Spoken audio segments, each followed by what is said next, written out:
अस्सलाम वालेकुम वरहमतुल्लाह वबरकातुहू। आज की वीडियो में हम एक अहम सवाल का जवाब देंगे।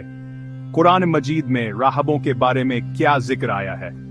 आइए कुरान पाक की रोशनी में राहबों के बारे में तफसीलात को समझने की कोशिश करते हैं।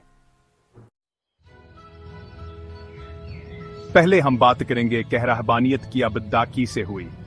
कुरान मजीद में सूरह हदीद आयत नंबर 27 में अल्लाह ताला फरमाते हैं, रहबानियत आने खुदा इजाद की, हमने अनपढ़ा से फर्ज नहीं किया था मगर उन्होंने अल्लाह की रज़ा के लिए ऐसा किया। यहाँ अल्लाह ताला वाज़ह करते हैं कि रहबानियत यानी दुनिया को तर्क करके मुकम्मल इबादत में मशगूल होना ईसाइयों ने खुदा अपनाया था। यह अल्लाह का हुक्म नहीं था, लेकिन उन्होंने अल्लाह की खुशनुदी के लिए ऐसा किया। अब हम नीक राहबों का जिक्र करते हैं जिनकी खूबियों को कुरान पाक ने सराहा है।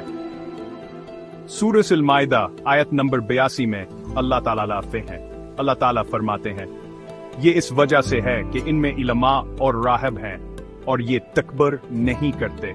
नीक राहब आजिज़ी, खलूस और नरमी का मुजाहरा करते हैं। वो अपनी इबादत में मुखल्लिस होते हैं और अल्लाह के करीब रहने की कोशिश करते हैं। ताहम कुछ राहब ऐसे भी थे जिन्होंने मजहब का गलत इस्तेमाल किया। सूरह अत-तौबा आयत नंबर 34 में इरशाद होता है, ए ईमान वालो, बहुत से उलमा और राहब लोगों के माल नाजायज तरीके से खाते हैं। यहां इन राहबों की तनकीद की गई है जो दीन को दुनियावी मफाद की इस्तेमाल करते हैं और लोगों को गुमराह करते हैं।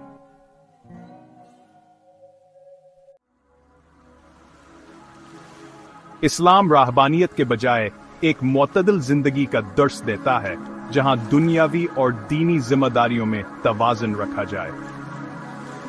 नबी करीम सल्लल्लाहु अलैहि वसल्लम ने फरमाया, तुम में से बेहतरीन शख्स वो है जो दुनिया के काम भी करे और दीन के काम भी। ये थी आज की वीडियो कुरान मजीद में राहबों के बारे में।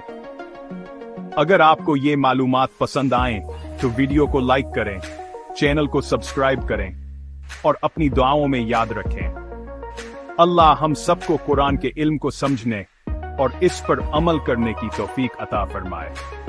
जज़ाकल्लाह खैरन। अस्सलाम वालेकुम।